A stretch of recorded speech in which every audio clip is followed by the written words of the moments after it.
sobre ti, em que os teus inimigos te cercarão de trincheiras, e te sitiarão, e te estreitarão de todas as bandas. E te derribarão a ti e a teus filhos que dentro de ti estiverem, e não deixarão em ti pedra sobre pedra, pois que não conheceste o tempo da tua visitação.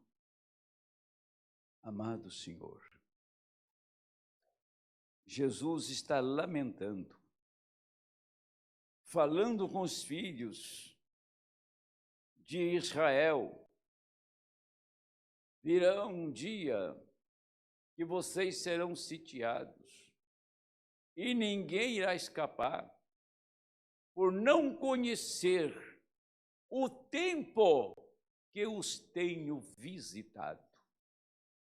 Assim, Senhor, fala também conosco os gentios. Conhecer o dia que Ele tem nos visitado, que Ele tem falado conosco.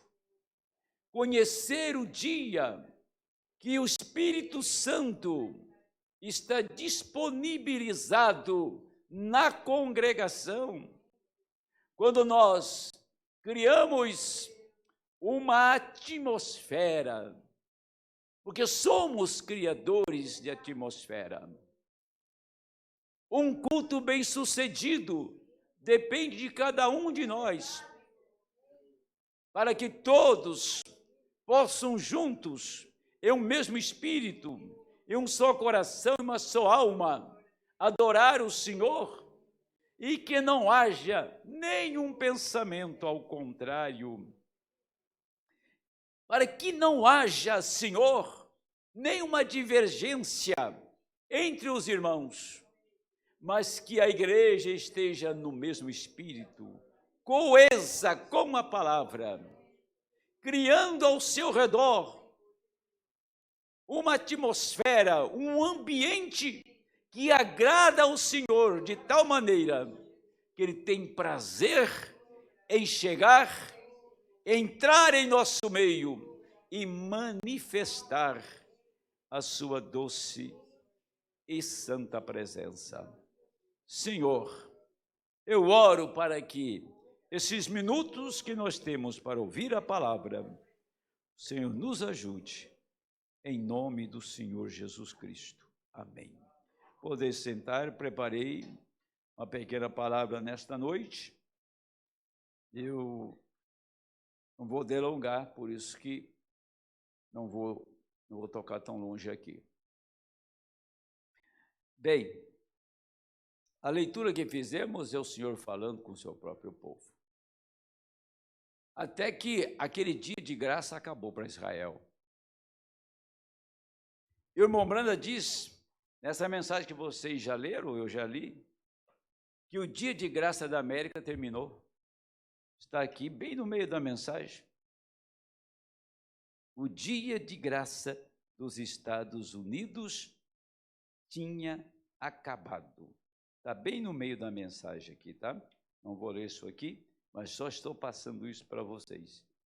Quando termina a graça, o que resta é uma expectativa de juízo, fogo e um grande temor. Por isto, eu quero que vocês observem, enquanto vamos falar a respeito deste assunto, ele disse: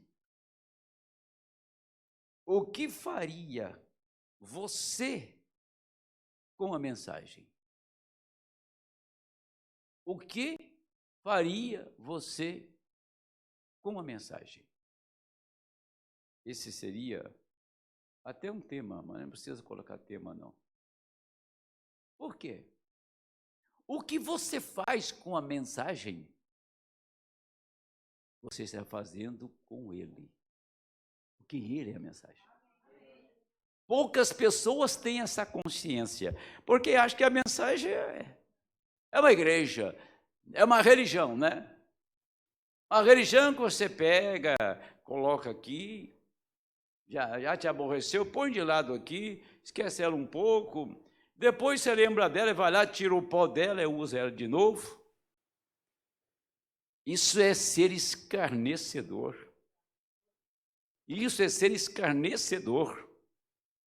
Porque Jesus exclamou, e nós vimos, se vocês, Israel, judeus, conhecessem o tempo de vocês, e vocês não sabem o que espera por vocês, aqui nós estávamos lendo agora aí em São Lucas 19:43, vocês não sabem o que esperam, vocês serão entrincheirados, e esta casa que vocês chamam a casa de Deus, feita de pedras gigantescas, não vai ficar uma pedra sobre outra, e não vai sobreviver ninguém, todos serão martirizados por Tito. Jesus viu aquilo, e sabe o que aconteceu? Leia aí, está com a Bíblia aberta aí, leia aí, para você ver. Jesus chorou, olha, tocou no sentimento, na alma do Senhor, e ele chorou, quando ele estava falando essas palavras, porque ele estava vendo o que iria acontecer com eles. É a mesma coisa de você saber que você tem alguém que está confinado a ir para o inferno. Você não deve se alegrar com a pessoa que está perdida, porque o Senhor pagou o preço dela. O mesmo sangue que pagou a sua alma, pagou a dele. Tem o mesmo valor. A sua alma não tem mais valor do que aquele que está ali fora, não. Daquele que abandonou, daquele que apostatou, tem o mesmo valor. E nunca devemos torcer para que eles quebrem a cara e vá parar no inferno. Não resolve nada. É tudo o que o diabo quer, isso. Aí nós estamos advogando a causa do inimigo, estamos lutando em favor do inimigo, quando nós desejamos que o irmão se perca. Isso é uma coisa, isso é loucura. Isto é um desvario, quem tem um pensamento tão obsoleto, tão retrógrado como este. Isso deve doer na alma eleita, e você constantemente clamar a Deus para que aquela vida fique liberta. O que você faz quando uma pessoa desencadeia e quer abandonar a congregação, quer abandonar a Cristo? Você não pode fazer nada mais por ela, a não ser orar por ela. Ela manifestou uma boa coisa. Ela manifestou a eleição, ela manifestou a predestinação, ela manifestou que era uma eleita, que esteve todo o tempo. Mas chega um tempo que ela manifesta o contrário. Ela manifesta que ela veio de uma outra estirpe, que ela veio de um outro bispado, está tornando o seu bispado. É a mesma coisa de Judas e mesma coisa de Caim. Jesus chamou Judas de amigo, e Caim teve uma oportunidade. Entendeu? O próprio Senhor deu oportunidade para os dois. Lógico que você não vai poder fazer nada por esta pessoa, porque a Bíblia diz que Deus não tem prazer na morte do ímpio. Isso não nos dá prazer, isso nos causa aflição. Enquanto estivermos deste lado, vivendo nesta atmosfera e tendo esse sentimento. Até que um dia o quadro possa ser mudado e você entra com o sentimento de Cristo do outro lado. Aí isso termina. Não vá pensar que você vai lá do outro lado, você vai estar na presença de Deus e chorando por um parente que se perdeu, foi para o inferno. Não. Não tem nada a ver.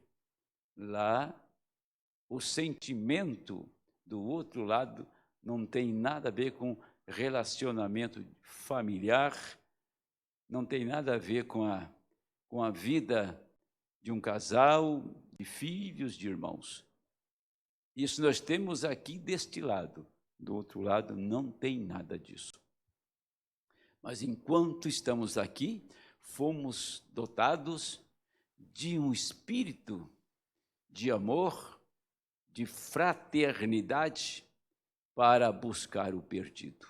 Deus nos dotou desse sentimento cristão, de amar as pessoas, tá?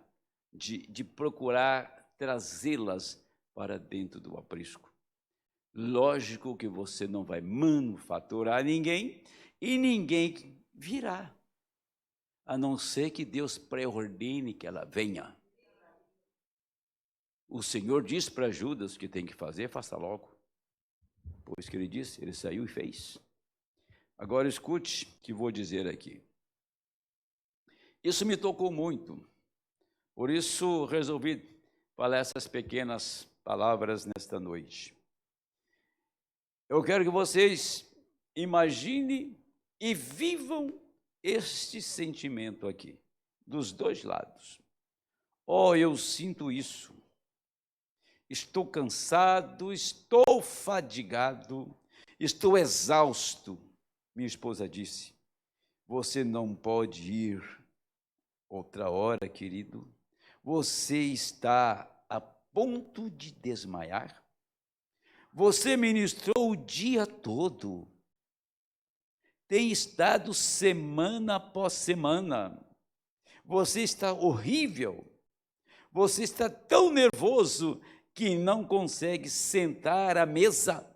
Você está no meio do piso à noite com um travesseiro nos braços e orando por ele. Continuou.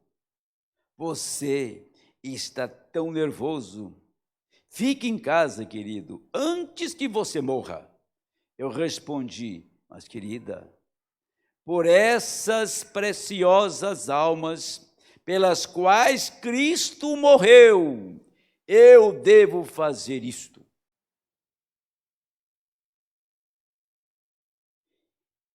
E é por isso que estou aqui. Eu amo vocês. Que Deus possa revelar isso para as pessoas é minha oração. Não estou aqui para ser visto. Estou aqui porque os amo. Estou tentando sacudi-los com o Evangelho nessa condição formal e moderna em que as pessoas estão. Volte para Deus. Há uma reunião de oração a noite toda, em um reavivamento em sua casa, um reavivamento em sua alma. Volte a crer em Deus, agindo em sua palavra, tomando sua palavra e crendo nela. Vocês são a semente de Abraão. Deus lhes deu a promessa, Deus lhes mostrou o sinal. Observem esse espírito. Agora, ele vem e diz, não eu sou um homem, apenas carne, que ele apanhou lá atrás, nas sarjetas do pecado. Mas se ele fosse conseguir alguém justo, quem ele conseguiria? Nenhum de nós é justo. Um não pode orar pelo outro. Um não pode chamar o outro disto, daquilo outro.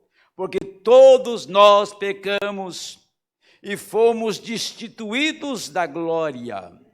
Mas Deus fez uma promessa de que Ele o faria. Ele vai usar alguém. Você pode depender disso. porque ele falou, a sua palavra tem que ser cumprida. Ele sabia, desde antes da fundação do mundo, o que ele faria, certamente, ele sabia. Ele sabia exatamente a hora e o que ele faria, e como a mensagem iria passar, e como eles virariam as costas para ela, como adormeceriam preguiçosamente e se afastariam. Então Deus sabia aqueles que estariam nessa condição de ficar em pé de noite orando, nervoso, e a esposa tentando acalmá-lo, disse: não, mas se eu não for, quem vai? Eu tenho que ir.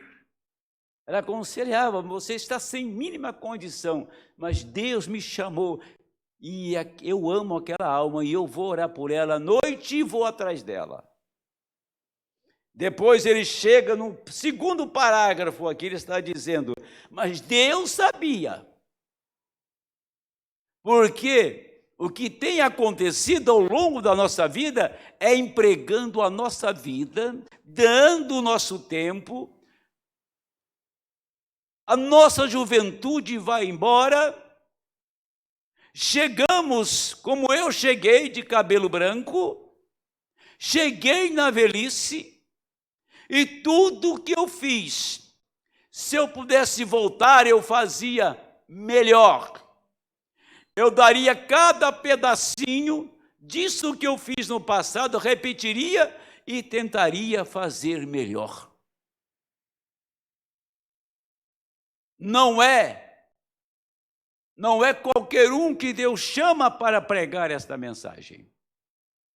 E não é qualquer pessoa que é capaz de levá-la até o final. Nesta era, e não é qualquer pessoa que é capaz de se encher do Espírito Santo. Ela está preparada num ambiente propício para receber o Espírito Santo. De repente, ela some. Deus não permitiu. Deus não fez morada. Deus não manifestou naquela vida. Mas por que que outros são capazes de não olhar os esforços que foram investidos, não olhar o quanto ele se entregou àquilo e quantos prejuízos ao seu redor ele pode olhar e quantas críticas que vieram, ele olhar só para uma coisa: eu procurei ouvir o meu Senhor, eu procurei ouvir o meu Deus e não dar ouvido a nenhuma voz que estivesse ao meu lado. Não ouvir a mulher, não ouvir marido, não ouvir filhos, não ouvir amigo, mas ouvir a Deus. Quando você escuta um parente, você vai ficar dividido, e Satanás vai aproveitar a oportunidade e vai acabar com isso. Cuidado. Cuidado com a segunda pessoa que está do seu lado. Viu? Nem todos é assim. Cuidado com a vozinha que passa pela sua... Ainda mais se você não tem tendência para ser cabeça, né? Aí a coisa fica pior. Aí se torce muito fácil. O Senhor Jesus, ele é a pedra angular. Ele é a cabeça desse corpo. E esse corpo está guardado, protegido, sustentado por ele. Esse corpo é um corpo que ele cuida, que ele zela por ele, porque é o corpo dele. Esta igreja é o corpo de Cristo. o corpo de Cristo é o corpo do diabo, porque você tem que servir alguém, ou você serve o Senhor, ou serve Satanás. Um passo fora da palavra, você está nas mãos do diabo, mas um passo para a palavra, Satanás te perde. Amém. Temos que ser resolutos. Eu vou lhe dizer, você está esperando o tempo? Qual é o tempo que você espera? Eu tenho esse assunto, vou pregar domingo de manhã. Por mim eu vou pregar lá. Lá é uma palestra, e aqui eu vou pregar. Você está esperando o tempo? Que tempo? Me mostra, descreve na Bíblia para mim o tempo que você está esperando. Se o nosso tempo já foi ou não foi. Alguns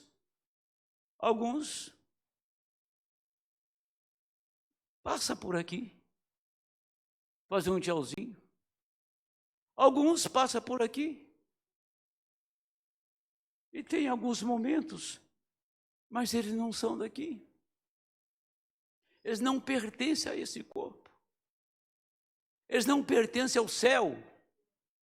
Eles não são portadores da eternidade. Apenas eles passam, como se passa em qualquer outro lugar na sociedade. Como fazer parte de uma religião, de um clube, ele passa.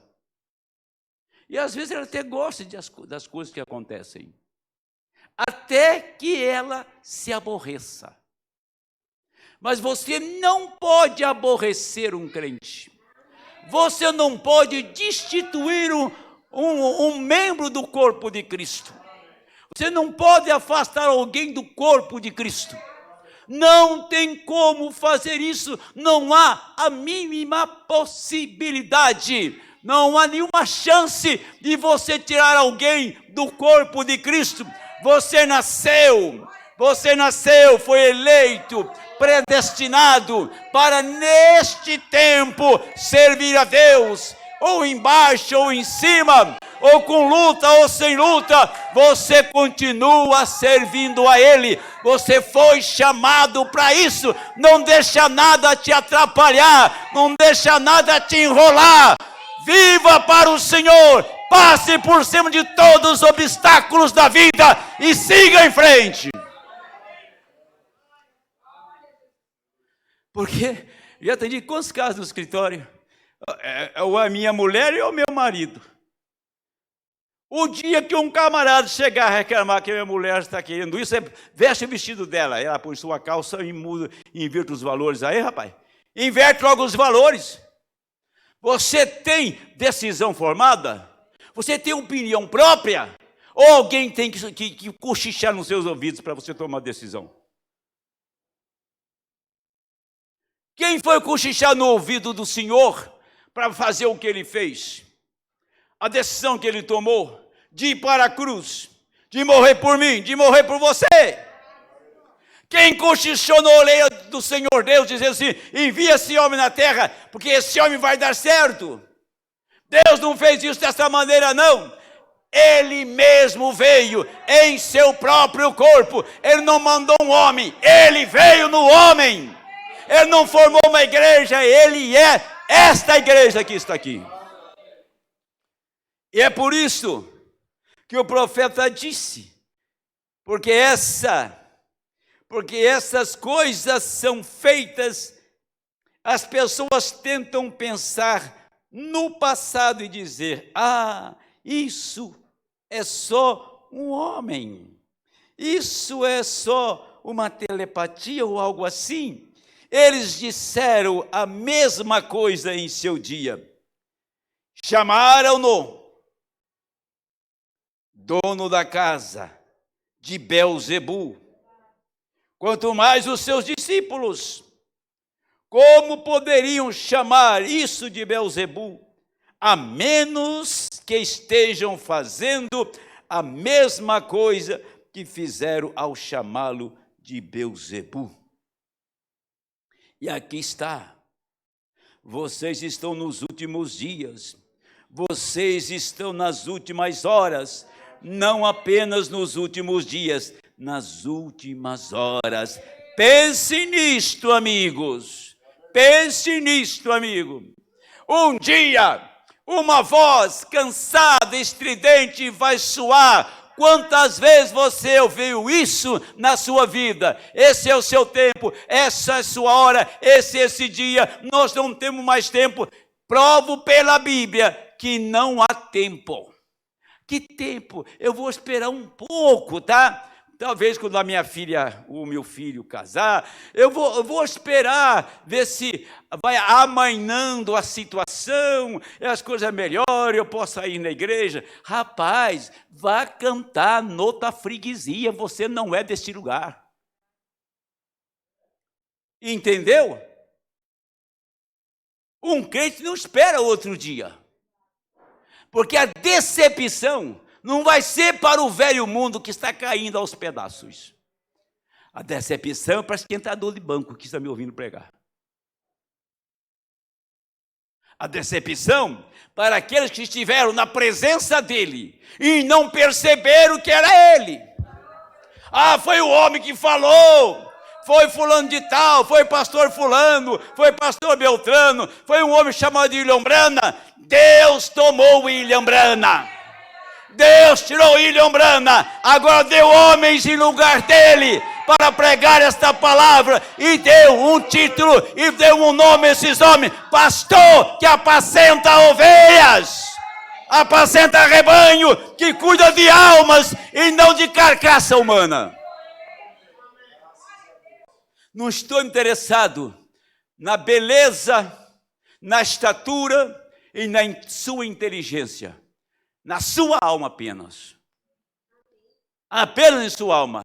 Ela clama por Deus e ela nasceu, ela veio para ter vida eterna. Se um homem perder sua alma, um aborto seria 1 milhão de vezes melhor. Um aborto. Porque as pessoas dão valor, o que toca, o que sente.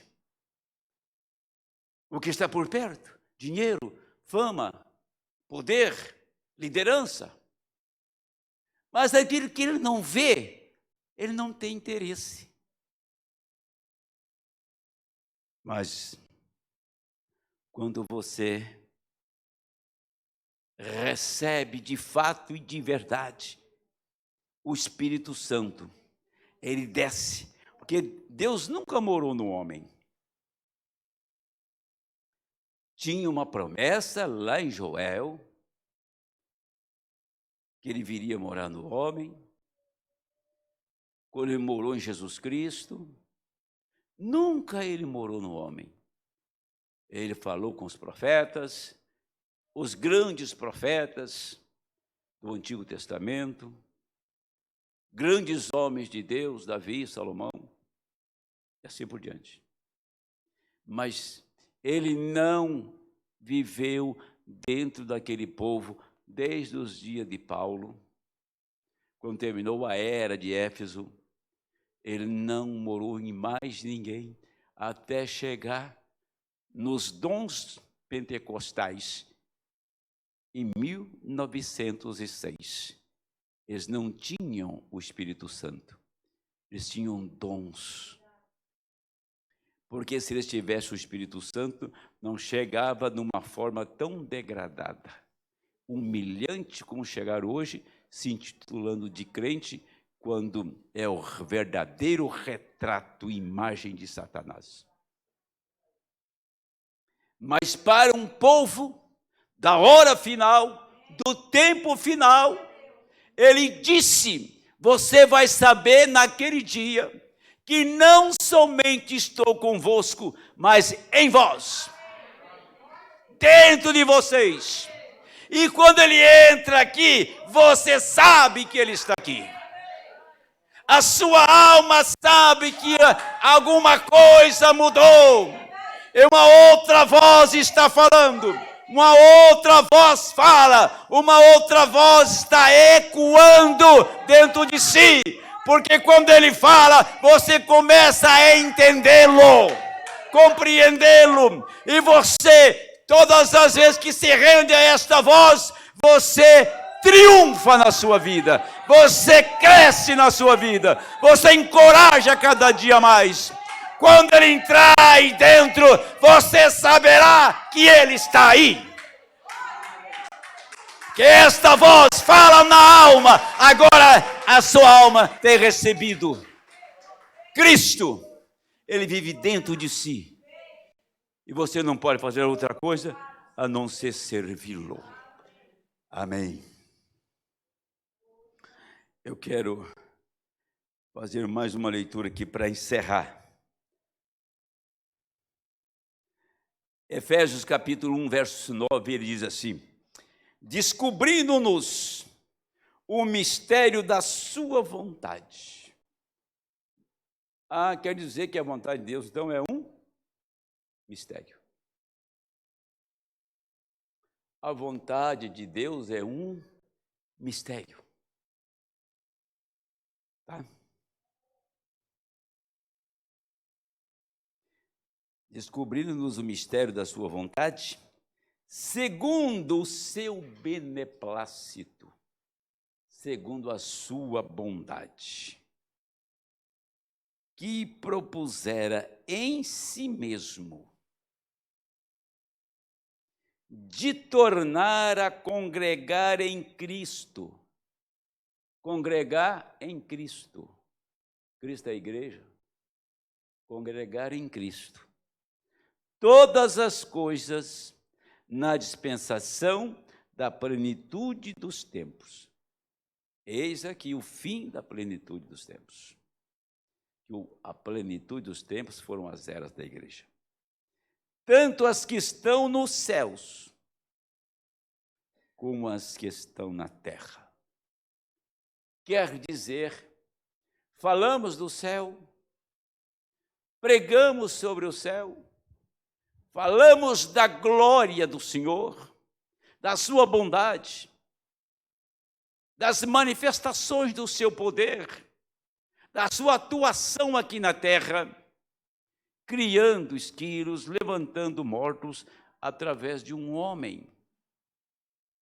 Como foi nos dias de Paulo, Pedro. Pedro nunca ficou impressionado quando a sombra dele curava. Ele sabia que não era sombra. Era Jesus que curava. Mas se não tivesse a sombra de Pedro, o paralítico não andava, o doente não era curado. Porque aquela sombra de Pedro era a própria sombra de Cristo. Agora, essas coisas lá do céu veio congregar na terra. Desceu aqui na terra. Nunca tinha acontecido isso ao longo da história do povo cristão. Mas neste tempo, de Malaquias 4, do ministério do sétimo anjo, ele veio congregar na terra. O que é congregar na terra? Ele desceu aqui, entrou no barro, entrou no lodo, está congregando nesta noite. Amém. Ele entrou no lodo, entrou no barro, está congregando nesta noite, está adorando nesta noite. Doentes são curados, vidas são libertadas, e o poder de Deus desce aqui e move esta igreja. Ele veio congregar em Cristo. Se ele veio congregar em Cristo, alguém tem que ser Cristo nesta igreja. Amém. De congregar em Cristo. Então aqui está o corpo dele. Então ele vem aqui, as coisas celestiais, desce aqui. Paulo disse, estamos assentados em lugares celestiais.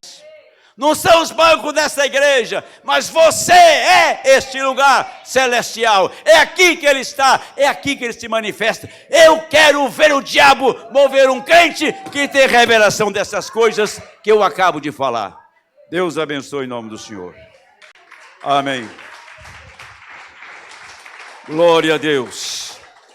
Vamos orar, irmão Denilson. Enquanto a minha voz descansa, você